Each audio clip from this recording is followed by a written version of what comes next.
Hello, hello. Welcome back for episode 2 of Two Degens on a pod and a mic. So, Jordan, last week we had our World Cup predictions. We were both wrong. I would say during the World Cup we made similar predictions, but this week has been a bit rough for us, except for Argentina. Which, we could never go wrong because they're the FIFA princesses. FIFA's gotten away with a couple things, a couple games, dude. Mhm. Just like every game that they've played has been a one-goal game. So leading into this game against England, I'm probably still leaning Argentina because they got the best player in the world, but Mhm.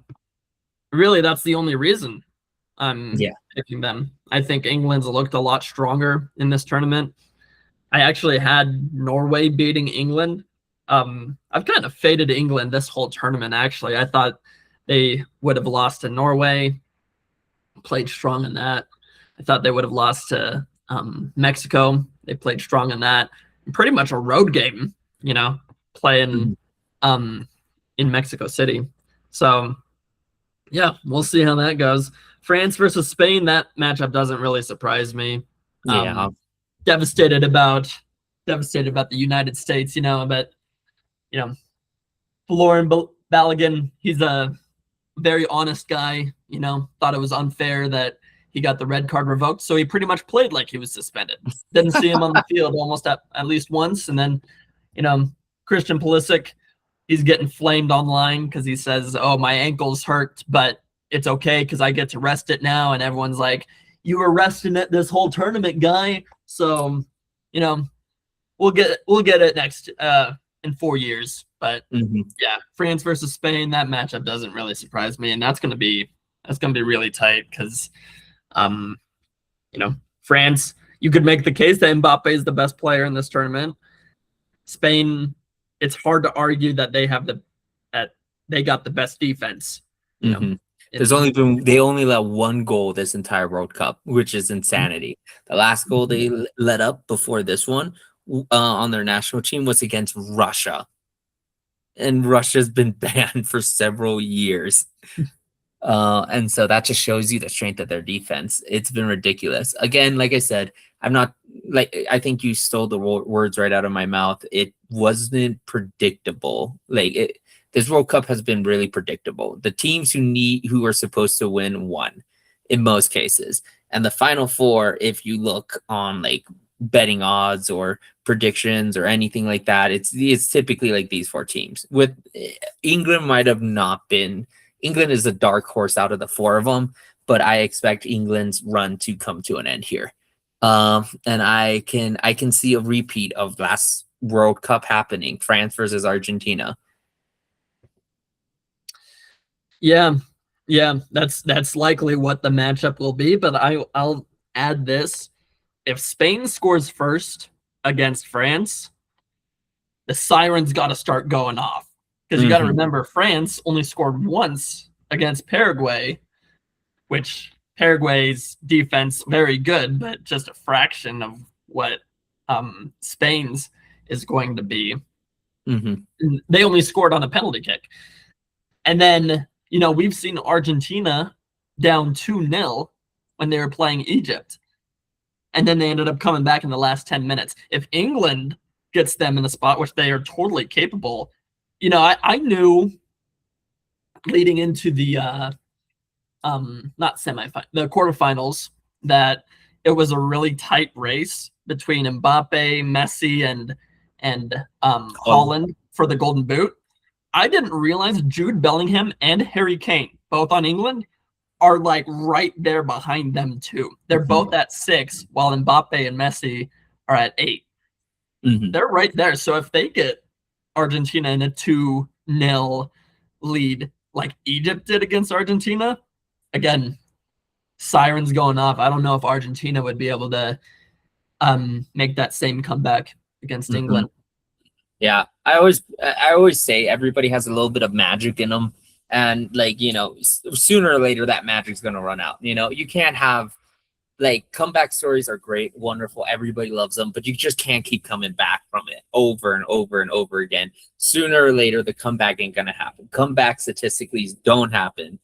And so you need to play with the lead. I feel like if Argentina comes out and plays with more urgency, then there will be a really dangerous team. But I also feel like they're a team that typically don't kick it into high gear unless they need to kick it into high gear, which that's one of those scary things. Like they beat Switzerland, but it was very controversial. The red card was super controversial. Like I get it. No, it wasn't at all. Dude, I get it. I get it. The guy flopped. I get it. He flopped.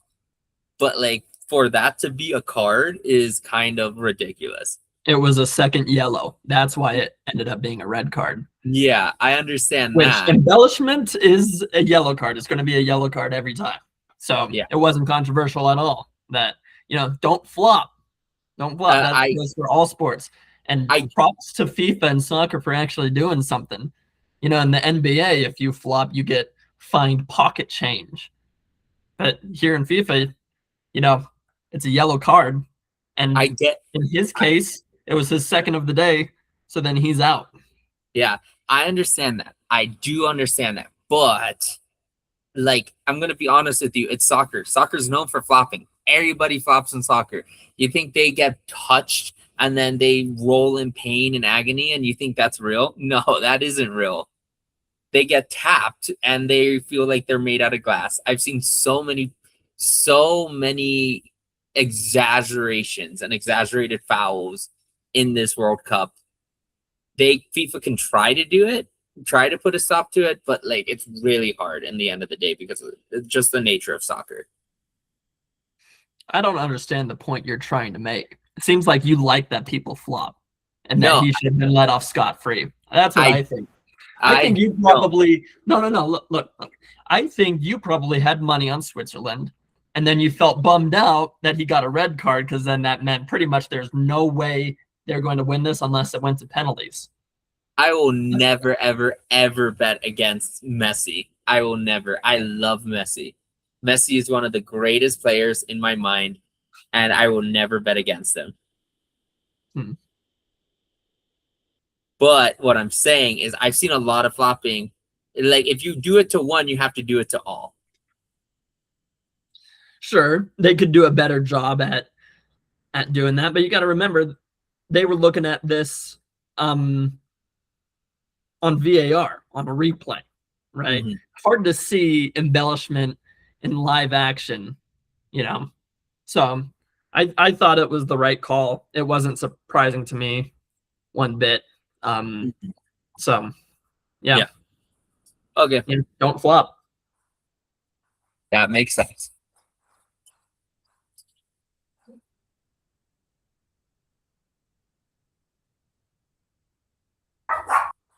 Sorry. Oh boy. You got some editing to do after this one. Probably. But I'll let you know this. We'll move on to our next subject, the NCAA playoffs. So, you want to start off with your prediction first? I do. I'm really excited for how this season is going to go. With I kind of had felt like BYU got screwed out last year because in my mind, if your only two losses are to Texas Tech, who won the conference championship, you're better than, a lot of the teams that we're in. Notre Dame feels screwed out, right? But the team that ended up getting in front of both of them, that controversial one was Miami. And then Miami ended up getting to the national title game, and it's just no one could beat Indiana last season. And Kurt Cignetti has built a complete winning program out in Indiana that it's going to be exciting to see now that Mendoza is gone, if he can continue to produce that. And I think he will. You got to remember, Mendoza, when he was out in Cal, you got to remember he was a transfer, right? He came from Cal. And, he was a winner there, going to bowl games, but no one was talking about Cal getting into the playoff, right? And then he joins Indiana and they go 16-0, win the national title. So the Big Ten is going to be really exciting, especially now that Kyle Whittingham is moving from Utah to Michigan. Penn State has a completely different roster. Really, Drew Aller's gone. James Franklin got fired last year. Expecting Ohio State to still be great. They got Jeremiah Smith. He's the best receiver in college football. Oh, if you're gonna argue with that, the only case you could make is Ryan Williams out in Alabama, and I wouldn't really waste my time arguing with that. They're both great, but here's what I got. All right, here's how I created a list. So I got my 1 through 12, but I knew Big 12 champion gets in automatically, Big 10 champion gets in automatically, ACC champion in automatically, and then SEC champion in automatically. And then there's going to be a 5th conference champion. So who? Well,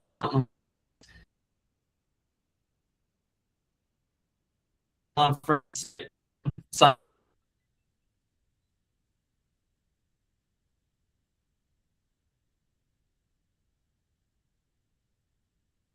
think his Wi-Fi just crapped out on us, folks.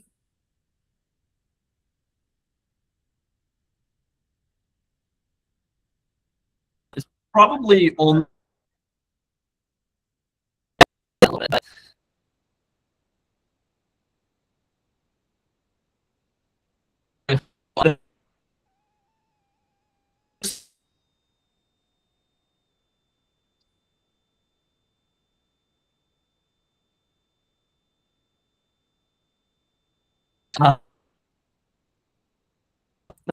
Or sorry, no, they don't play Indiana.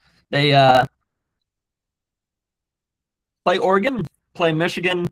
They got to travel to Texas in the beginning of the year. They got to travel to Iowa, which that's just never easy, even though Iowa is usually just kind of a 6 to 8 win team. Home field is a crazy advantage, especially there.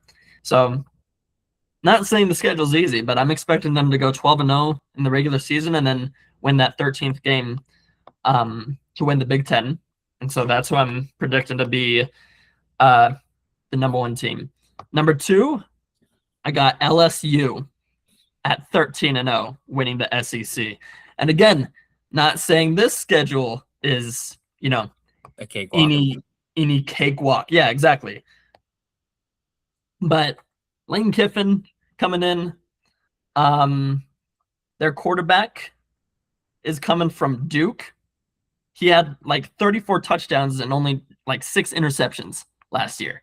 So, I think they're going to look really strong. Lane Kiffin's such an awesome head coach that, Ole Miss was a scary offense forever when he was there. And so, expect LSU to be really good, 13-0, and be the number 2 team. Number 3, I got Notre Dame. I think they're going to go 12-0. They have Miami and they got BYU, who I both expect to be two very strong teams. So it's not like they got a cakewalk throughout the whole schedule. I think they're going to be rewarded, even though they don't go 13-0 because they don't have a conference championship. I think that's the only reason they're not 2 or 1. But Notre Dame, 12-0. Miami, I think they're going to go 12-1. ACC champs. That only loss I'm going to say is against Notre Dame. But Mario Cristobal, awesome head coach. Winning program. They've gotten better each year. They usually always have one game that's sort of, a fluke. But yeah, I think they look almost flawless except for the Notre Dame game, which comes late in the year. And then number 5, I got BYU, who I'm expecting to go 12-1 as Big 12 champs. Their only loss is I'm predicting to be against Notre Dame, which that game is going to be awesome. It's going to be in Provo. Mm-hmm. And I'm hoping I get this prediction wrong. I'm going to be rooting for BYU when that game happens. But, as we sit still several weeks out, a couple months away still from that game, I think Notre Dame is going to be able to beat BYU. They're a 10-point favorite right now on DraftKings, which I think is a lot. But That is a lot. how strong Notre Dame has been forever. But most likely it'll shrink the closer we get to the game. Probably. Yeah, I'd expect that. But they got Bear Bachmeier coming back. They got their running back coming back, and that was a strong running team last year. They had a great transfer. I forget his name every time, but they got a linebacker who is a great transfer coming in, and their head coach is a winner. So, I got BYU at 5. Georgia, I'll kind of speed through 6 through 12. Georgia's number 6. I expect them to go 12-1. I'm expecting them to lose the SEC championship game, and that would be to LSU. Georgia, they got some really tough games. They're traveling to Alabama in the regular season, and even though last week we talked a little bit about how Alabama is not as strong as the Nick Saban era, everyone is like, duh, still tough to play and win in Tuscaloosa, but I'm expecting Georgia to do it. Indiana, I'm expecting to go 11-1. They're number 7. Their only losses to Ohio State. It's a tough Big Ten, and I'm expecting that one loss to prevent them from going to the Big Ten championship. That's why it's 11-1 and not 12-1. Only loss to Ohio State in the regular season. 8, Oregon, 11-2. I think they lose twice to Ohio State, once being in the Big Ten championship. Number 9, I'm expecting Ole Miss, and I think they'll go 10-2. Their only losses is going to be against LSU, which that's going to be in Mississippi. So imagine that atmosphere with Lane Kiffin coming back. He left the team last year at the beginning of the playoff. Like, how do you do that? Like, make that decision then. But, and then I'm expecting them to lose to Georgia. But they got some tough games, some really tough games. They are traveling to Texas, to Oklahoma, to Vanderbilt, and then there's another one I'm forgetting. But they got a lot of tough road games that I'm expecting to make up for the 2 losses and failure to reach a conference championship. Number 10 is Texas Tech. I'm expecting them to go 12-1. I think their only loss will be to BYU in the conference championship game. And then 11, Boise State. I think they're going to go 12-1. You remember they're going to the Pac-12 now, but Pac-12 still is not considered a Power 5 conference anymore. So their conference champ is not automatically locked in, but I think a lot of us would be surprised if it's not Boise. I think their only loss is going to be to Oregon early in the year. I think, that's the only loss I'm expecting from them. And then number 12, I got Utah at 11-1. So another Big 12 team. I think their only loss is going to be to BYU. And I think they're a strong team. They were really close last year to getting into the playoffs. And even though they're losing Kyle Whittingham, who's an awesome head coach, they still got their quarterback, Devin Dampier, coming back. So, and when I look at the rest of the schedule, I think the only challenging game for them might be Arizona. I think they win the rest of the way. And with BYU being a conference champion, that's going to be looked at as a really good loss compared to some other contenders. So Utah rounds out my top 12. Okay, you and I disagree on a couple of fronts. So I'll give you my list. Are you ready for it? I'm ready. I have number 1. You and I found similarities in some things. So number 1, I'm saying Ohio State. OH. IO. There it is. I just think they were so dominant last year, and that's going to continue pulling them into basically this year. Number 2, I have Texas. I think the Longhorns, I think Archie, this is going to be a big year for him. I think he's really going to show a lot of development, show a lot. I have number 3 being Georgia. I think their defense is really, really stacked. And I think with their defense, they can actually go pretty far. Number 4, I have Oregon. SEC teams in the top 3. Yes. Okay. Number 4, I have Oregon. Okay. Because I feel like they are a powerhouse of an offensive team. Number 5, number 5 is more like my wish list. But I want Penn State to be in there. I need you to hear me out. I know they just came off of firing their head coach, and I know you're gonna talk mad dookie about this, but this number 5 is where I can hope they slide in there. You know, Penn State is one of those like fairy tale teams. If they start doing good, they will find a way to sneak in there. And I think Penn State is one of those teams that can pull off miracles. And I feel like they need a miracle right now to actually get in there. But I'm rooting for them. I'm rooting hard for them, especially because I know that'll piss you off. Right now, it would not piss me off. I root for Penn State in every rivalry game. Whenever they play Ohio State, whenever they play Michigan, which, by the way, I almost did put Penn State in here only because they have such an easy schedule, dude. Yeah, they do. I'm not expecting them to beat Michigan. I'm not expecting them to beat USC. And because of the rest of that schedule is so easy, I think if they lose 2 games, it's an X for them. They're out. Yeah. But their schedule is super easy. I can see them sneaking in and then immediately getting booted. I'm keeping notes in my head of everything that's wrong with your list, but keep going. Okay. Reminder, college football ain't my main sauce, so forgive me in some parts. But you decided to make a podcast about it, didn't you? Yes, I did. You gotta come prepared. You got to come prepared. For the potty, we decided to make a podcast about it. Okay. Next one, after Penn State, I can see Clemson, ACC. Being the ACC champs. I can also see right after them, I see Notre Dame being in there.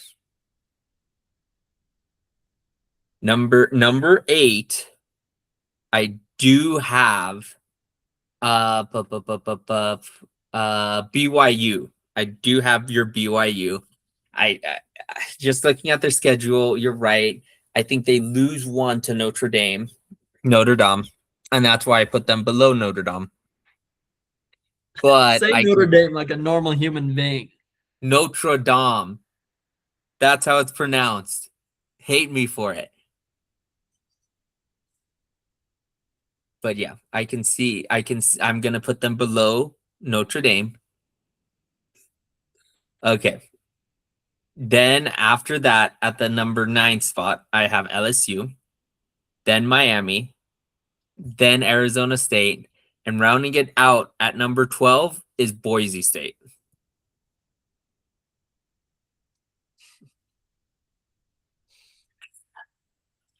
Okay.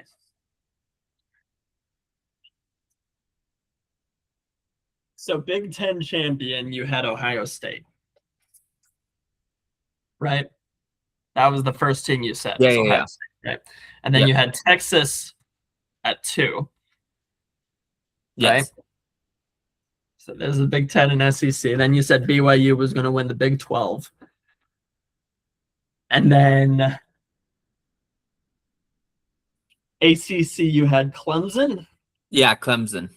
And Miami misses the playoff.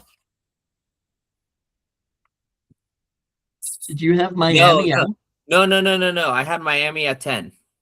Miami at 10. And Arizona State at 11. Yes. And Boise at 12. Man, okay. Here's the first thing that stood out to me that just feels so wrong. Okay. Ohio State at 1, Texas at 2.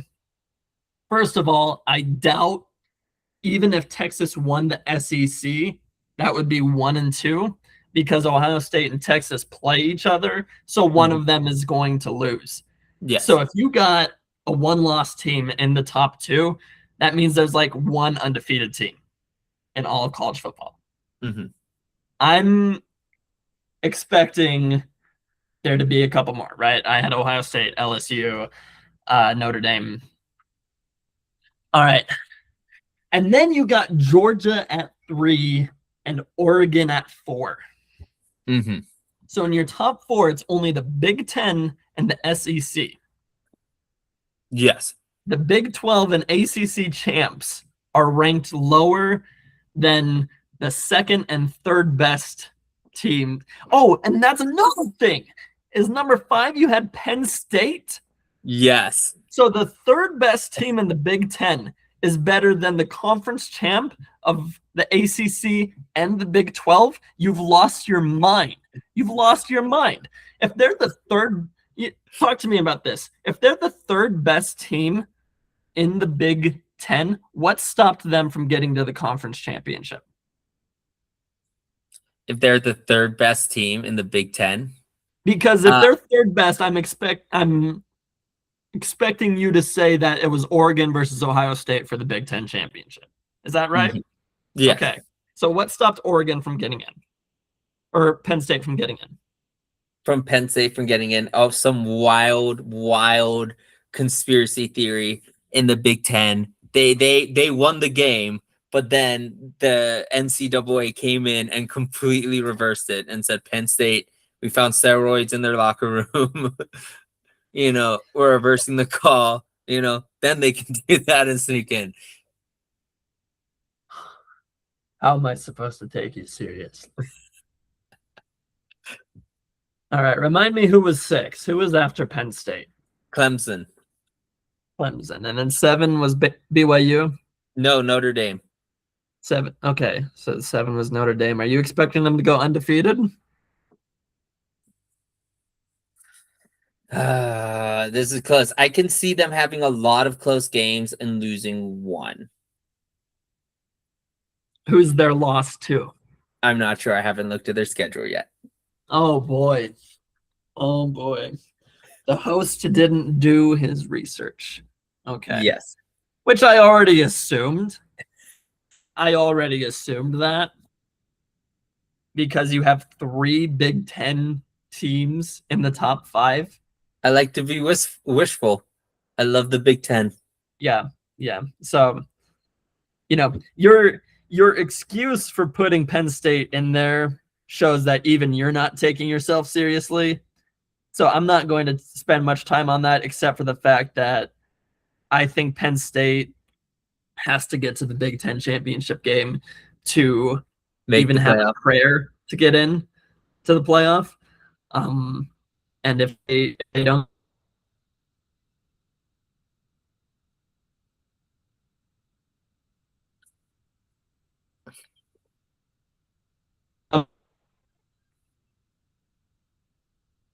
We lost them again, folks.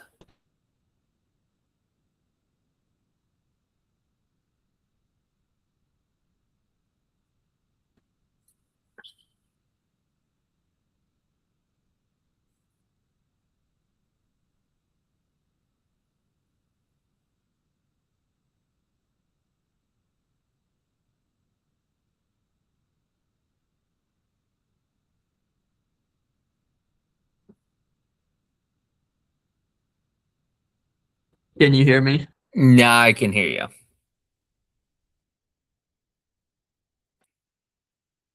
Now I can't hear you.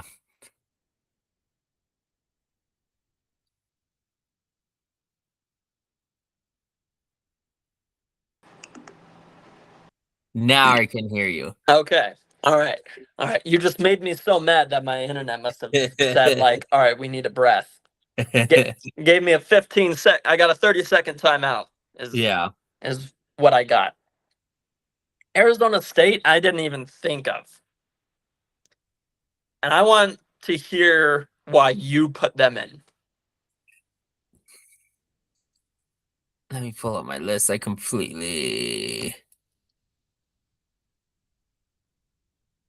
I'm fully expecting you to say something like, "Oh, I think their trident logo is cool," or something like that, as to why you put them in. I think they will sneak in. Basically, I don't think this is like the What last does their schedule look like? Let me pull it up. No. What does their schedule look like? Who are some big wins that they're going to get over that's going to put them into the college football playoff? Well, Hawaii, biggest game of the year. Okay. Let's. You want to? I'll pull up their entire schedule and tell you what teams they win. Week 1, they win against Morgan State, walkover. Week 2, they lose to Texas. It's early in the season. People are gonna forget about this. Okay, let's be honest. Yeah, people are gonna forget about this. Then they face Kansas, cakewalk. Then they face Baylor, cakewalk. Then they face Hawaii, cakewalk. Texas Tech, they lose to. They beat Kansas State. Then they beat BYU. Then they beat Colorado. Then, then they beat UCF, and then they beat Arizona. So they're going to beat BYU Yes. and be 10-2. Do they get into the Big 12 championship game The Big 12. against BYU? Yes, I can see that, and that's where they lose to BYU the second time. Wait, but then did you have Texas Tech in there? Texas Tech, yeah, Texas Tech lost. In the college football playoff. Did you have Tech? I believe so, but let me double check my list. Oh no, I didn't have Texas Tech. That's crazy.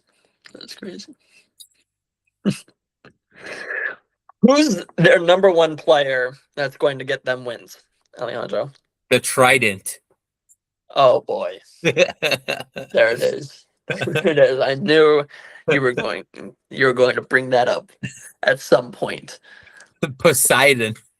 But Arizona State is not coming close to the college football playoff.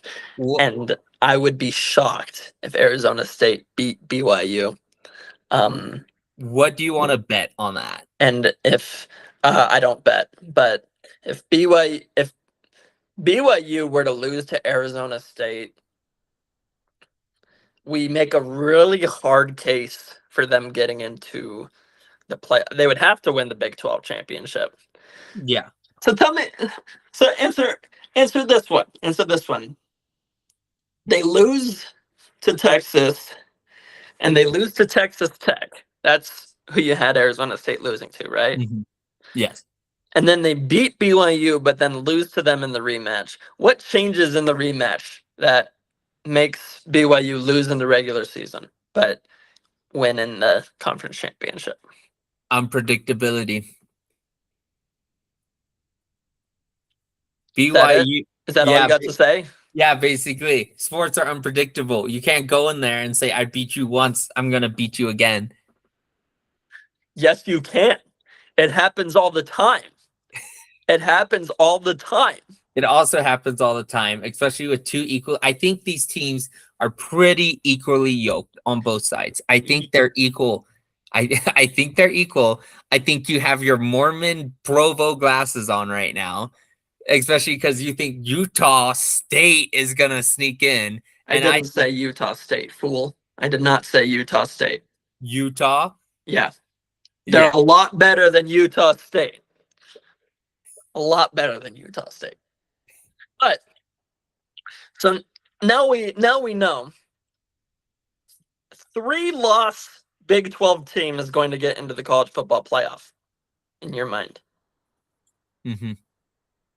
I have a dream. What would you do the second that more college teams get into the playoffs than your predictions?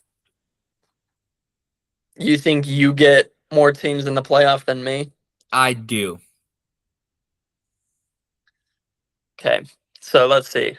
I had Ohio State, LSU, Notre Dame, BYU, and Miami as my conference champions, and then Notre Dame being an independent. I'm confident in all of those, at least getting in the playoff. SEC is just so hard to predict at the beginning of the season who's going to win. And then Boise State being that additional conference champion, I'm confident in that. Oregon and Indiana, I'd be shocked if either of them missed. Mhm. Texas Tech, I'd be pretty surprised if they missed. Oh, how am I forgetting the other names? Indiana, Don't even do your research. Oregon, Indiana. Who was my other? I remember Utah was at the bottom. They rounded out the 12. Ole Miss and then Georgia were the other two. Yeah, I'm confident in just about all of them getting into the playoff. Utah was a little bit of my dark horse, but I think they get in because I think their only loss is going to be to BYU, and I think with them being a Big 12 champion and their only loss being to an undefeated Notre Dame, I think they're going to sort of get rewarded for that. And so, yeah, I feel confident in all that. Okay. All right, should we get into our game by game predictions then? We can. All Where right. do you want to start?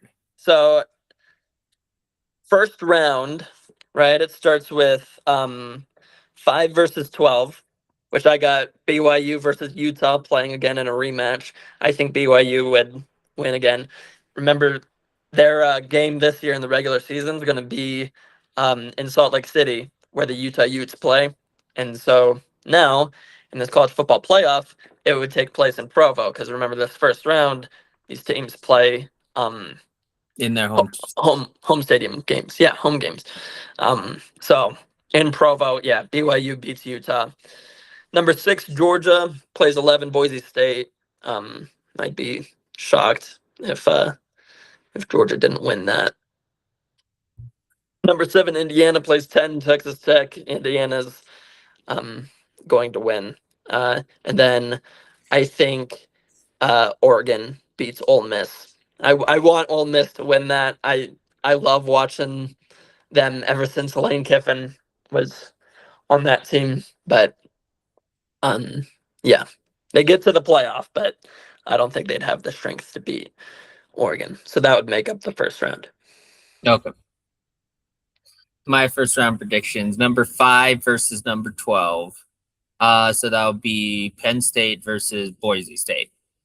And so I do see Penn State winning, this game. I don't see them getting much farther. Then it's number 6 versus number 11. That would be Clemson versus Arizona State. I see Clemson winning. 7 versus 10. So Notre Dame versus Miami. I see Notre Dame winning that.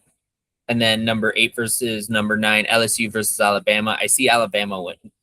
Sorry, my bad. LSU versus BYU. I see LSU beating BYU in this game. You gave Penn State the easiest match on purpose. I did not. You did that 100% on purpose. All right, so let's go into the second round, where then the top 4 play. Number 1, Ohio State versus number 8, Oregon. For me, I think Ohio State wins again, so that would be the third time they play in the regular season. I think they sweep them 13-0, or 3-0. I mean, against Oregon. 2, LSU versus 7, Indiana. I got LSU winning that. 3, Notre Dame versus 6, Georgia.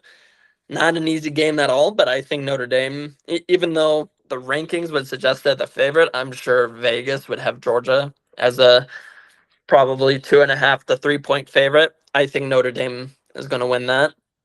Mm-hmm. And then Miami versus BYU in the 4 versus 5 game. I think Miami would win that. Okay, I can see that. All right, top 4 introduced for me. Number one, Ohio State versus it's versus LSU. I see Ohio State winning. Then it will be Texas versus Notre Dame. That's gonna be a really, really close game, I think, but I have Notre Dame losing. I have Texas moving on. Then it will be Clemson versus Georgia. I feel this is one of my lowest scoring games I can see this season, but I do see Georgia winning. And then from there, it's Oregon versus Penn State. I'll see the Ducks beating my Nittany Lions in this one, okay? So they're gone. They're out of the conversation. Who's the number one player for Penn State who's going to get them that far? And when it's a really close game, it's like, I'm counting on that guy. Well, they're not. They're going to lose in this playoff. Okay, guy. But obviously, they're one of the best teams in college football if they were in the top 5. What I'm saying is during the regular season and in the game against Boise State in the first round of the playoffs that you're predicting, who are they going to rely on and be like, let's get the ball in his hands? Well, there's multiple different players that they can do. The Like who? coaching staff is also untested. That's not true. They came from Iowa State, which Iowa State has been top 25 team consistently. I don't think we've ever seen them in the playoffs, but top 25 team, they're winners over there. I can also still see Rocco Beckett being one of their top players. He is their starting quarterback, and I see him, their leading quarterback, will lead them this far. You're trying not to break character right now. I know you don't believe what you just said. I 100% believe it. All right, semifinals, Ohio State versus Miami. I think Ohio State would win. I'd love to see Miami back in the title game. I was rooting for them last season when they were in, and they were real close. But yeah, just it's hard to predict against Ohio State. So Ohio State over Miami, and then LSU versus Notre Dame. I think Notre Dame is going to take down LSU. A little bit of an upset. I bet LSU would be a pretty big favorite over Notre Dame, maybe even by a touchdown. But I like LSU's chance, or I'm sorry, Notre Dame's chances in that. So we see a rematch. We've seen this. It wasn't last season, but it was the season before that, which would be 2025. When Notre Dame played Ohio State in the national championship. Okay. And I'm expecting this national championship game to go different. I think Notre Dame wins it all this year. You think Notre Dame wins? Okay. I can't say much for who my prediction is going to be to win it all. See, you just even downplayed your own predictions. You know that it's not going to happen. Oh, it's going to happen. And you'll see why. All right, now my semifinal prediction: Ohio State versus Oregon. I see Ohio State winning. I see it being relatively easy for them. I don't see I see it being within 10 points, like a 2-score game, but it's like relatively close. But the entire time, Ohio State has like firm control of it. Now, for the other semifinal game, Texas versus Georgia, I see Texas winning this one. I see Texas winning this one by a touchdown. I can see this game going into overtime, shootouts, and Texas wins Texas wins in overtime. Did you wait, hold on. Did you say Texas versus Georgia was going to go to shootouts? Yeah. What game is this? Penalties, of course. What game are you talking about? I call college football when they're with the new playoff rule is shootouts. That's just my personal thing, because they start at the 20, and they have to. They start at the 20, and they both get a chance to like make it to the end zone. And so I know the rules, but then starting in triple overtime, they just do alternating 2-point conversions. But okay, go ahead. Yeah. So Texas versus Ohio State. Is that who you had? Yeah. So Texas versus Ohio State, and I see Texas pulling off the final. I see Texas pulling off this final. I think Archie Manning rides off into the sunset. He immediately declares him for the stuff for the draft and becomes the first overall pick. And then I believe he gets picked up by the Jets, and then immediately his career is in the toilet because that's not they don't give him a chance to actually thrive. I could see a Manning name being the one to sort of revive the Jets franchise. That's for the next. He would be the best quarterback since Mark Sanchez, when Mark Sanchez was getting them to the AFC Championship games. And not stabbing random people or not getting stabbed by random people. Yeah. Yeah, he did it too. Oh, yeah. But what I'm saying is I can see your point when it comes to the Manning name reviving it, but I don't think, like, if you spray perfume on shit, at the end of the day, it's still gonna be shit, and the Jets need to start rebuilding. The teams like that need to start preparing for someone like that, like now, and they're not doing it. They've been selling their team since the 90s.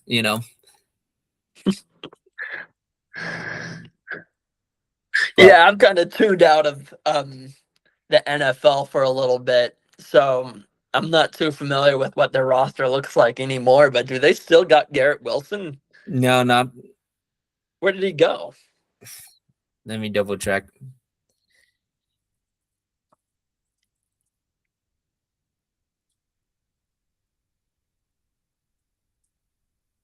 Oh, actually, he's still on my mistake. He is still on the Jets. I thought so. He's a top 10 receiver. He just, hasn't had a quarterback to throw to him like ever. But, that means Archie Manning has someone, right? They need to revamp that line. We'll see how the Jets look this season. But yeah. Next week, do you want to work on our NFL predictions as well? The NFL predictions? I don't know. I'd be just as bad as you were about college football when it comes to the NFL. Oh yeah, no, that's why I love it. Yeah, I bet you would like that. Yeah. No, I'm disappointed in you that you didn't bring up the Colorado Springs Switchbacks at all. Since, there's a soccer ball on our logo, we get to talk soccer a little bit. I don't know if you just saw, they just won their U.S. Open Cup group stage, and they went 4-0 and only allowed one goal in all of those 4 games. So they won the group stage, and then, what is it, round of 16, they play in August. Can't wait for that. All of my soccer attention's been taken up by the World Cup, man. Yeah. I mean, MLS has taken a break during this, to not draw eyes away. And there's plenty of MLS players on it. The World Cup, but I'm kind of surprised the USL isn't taking a break as well, because there was some players for the Colorado Springs Switchbacks playing for the Haiti national team in the World Cup. And I know Haiti, I don't think did they get out of group? No, they didn't. Did they? No, they didn't. Yeah. But I mean, still there's a World Cup presence there, and they didn't take a break. A little surprised about that, but yeah, at the end of the day, probably a business decision. Probably a bad business decision, but a business decision. The USL, there's exciting news coming out from.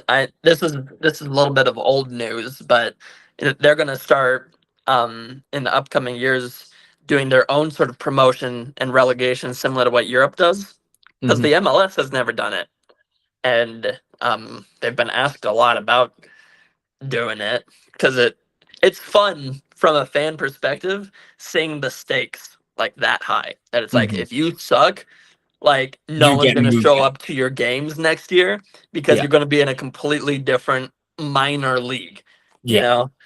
Um, and then that messes up with any sort of transfers. The money becomes a lot different. So that like the MLS commissioner has been asked about it, and he's always just said like, "Yeah, we're not doing it right now," but has also said never say never. Yeah. Well, But the USL is doing it without the MLS, and so that's going to be kind of cool to see in these upcoming years.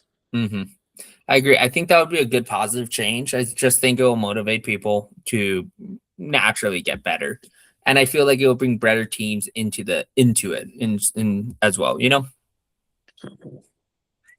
Yeah, yeah, and as we get closer and closer to what um, European soccer looks like, um, I think it's going to bring even more attention and respect towards soccer here in America. hmm I agree. The World Cup always brings eyes. I feel like that always like gives people more eyes, more. It gets people more excited for soccer in general. I know here in the States it's not too popular, but I feel I see it re-energizing. Like even in the States, everybody's first sport they've ever played ever is soccer. 3 years olds here in the States, the first sport they ever play soccer. You sign your kid up at 3, they put them in a field with a ball and they're like, hey, try your best. Like it's not good soccer, but it's soccer. um, Yeah, yeah, and I saw this loser who posted on X like, "Oh, bummer, the U.S. lost. At least we don't have to pretend to like this sport anymore." And everyone was flaming him, being like, "No, mhm, this sport's awesome." Like, you know, even for me, I didn't really know anything about soccer um, until this World Cup. I mean, I knew big names. I knew Messi. I knew Ronaldo. I knew Mbappe. At the mhm, beginning of the year, me and some friends, we were doing this like starting this new tradition of doing a 2026 bingo card, making a prediction of what's going to happen. And I wrote down France is going to win the World Cup because I knew of Mbappe and I knew how good he was. But, you know, it's been fun learning all of the rules and getting to learn some other names. Like I wouldn't have known who Harry Kane, even Erling Holland, mhm, Jude Bellingham. I didn't know any of those names. I didn't know how good some of these teams were, how some of these countries were, and mhm. now I'm so hooked in. So Yeah. I got Paramount Plus, I got Peacock, I got Apple TV to watch so much soccer once the World Cup stops and keep it going. Yeah, I was about to say if you want to watch the Premier League, that's like the creme de la creme in Europe. That's where all the big stars really hang out, really play. And so it's exciting. That's where they all hang out like between World Cups when they're not on the national team.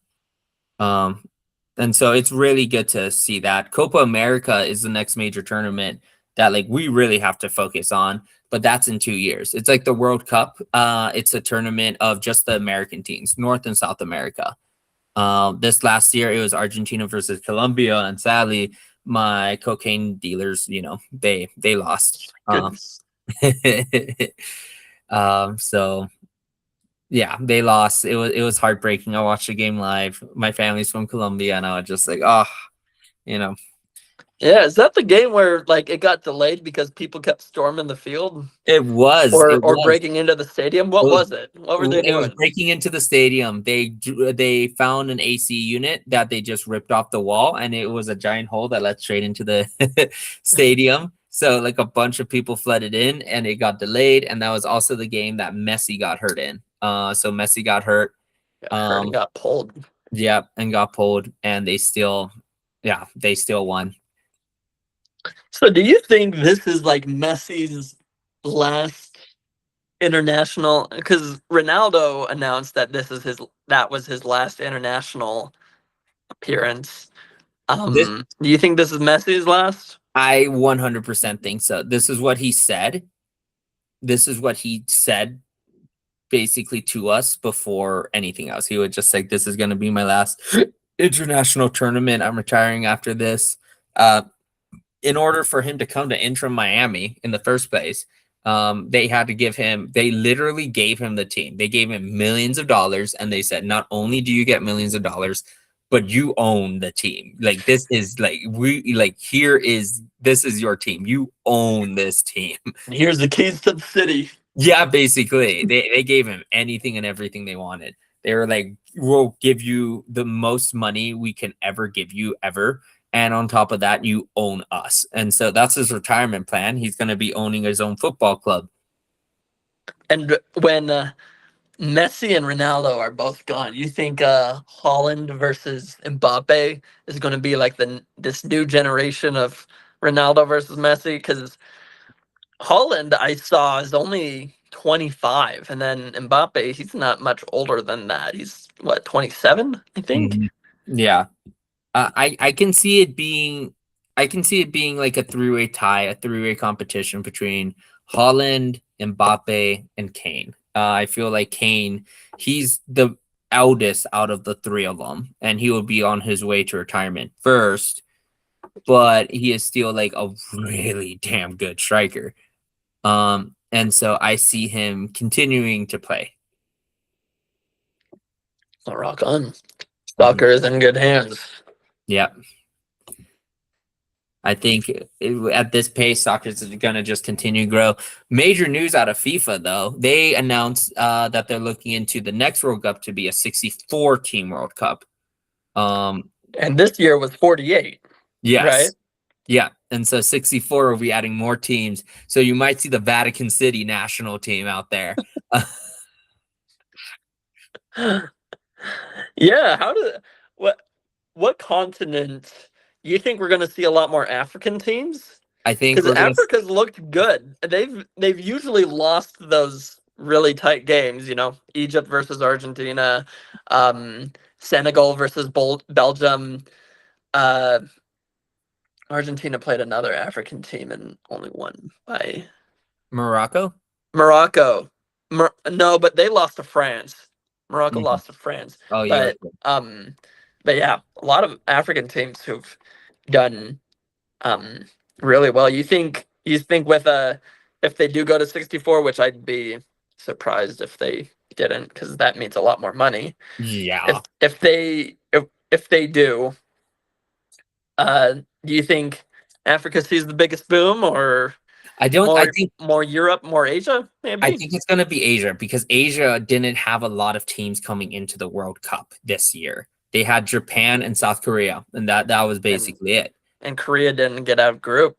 Yeah, and Japan did. And so I see the biggest area of growth would be that the Asian continent. China barely missed the qualifying round. Barely. They didn't get out. They threw a hissy fit, you know. But they're one of the biggest nations on the earth. Same with India. India, I can see an India versus Pakistan game. That will be true hatred. You're talking about rivalries. They will try to kill each other in that stadium. You know, we were kind of robbed this year of getting to see U.S. versus Iran. Yeah, that would have been interesting with us being at war. But Iran didn't even get out of group. Yeah. I want North Korea versus South Korea. We need to squash our beef. That's how we solve this, you know? Mm-hmm. Winner swallows the other. Yeah. North Korea versus South Korea. Russia versus Ukraine. Iran versus USA. Israel versus like elementary school children. You know? Winner takes all, you know? Oh, no. I thought you were going to say Palestine like a normal human being, but yeah, them too. But yeah, I can see this World Cup just getting bigger and bigger. I was actually talking with a coworker the other day, and this will probably be like one of our last thoughts, but I was talking with one of my coworkers, and he was saying he's very into the World Cup. He's very excited about it. And he was talking to me, and he would just say, yeah, I can see them just saying, hey, the qualifying round is the World Cup, you know? Because like the qualifying round, nobody watches the qualifying round because it's not technically the World Cup. It's qualifying for the World Cup. But FIFA loves money, so they'll probably be like, screw it, we're gonna make the qualifying round now, the World Cup, it's gonna be another a group stage before the group stage, Mm. They're gonna smack the World Cup logo on it, and so people start watching it. I'm seeing here 2030. We're gonna be hosted by Morocco, Portugal, Spain, Argentina, Paraguay, and Uruguay. So six host countries. Yeah. In 3 different continents, because Morocco is in Africa, right? Yeah, it is. And so Africa, Europe, and South America. That's gonna be crazy. That travel has to play a factor. Imagine playing in like Paraguay and then flying all the way to Morocco in like 2 days. Yeah. That's I imagine it's gonna shrink a lot after group. I imagine they would do group stages all spread out, and then once the tournament actually starts, slowly shrink it. But who knows? Yeah. Only time will tell. Alrighty. With that, we'll end the podcast and see you guys next week. Okay. Deuces. Peace out.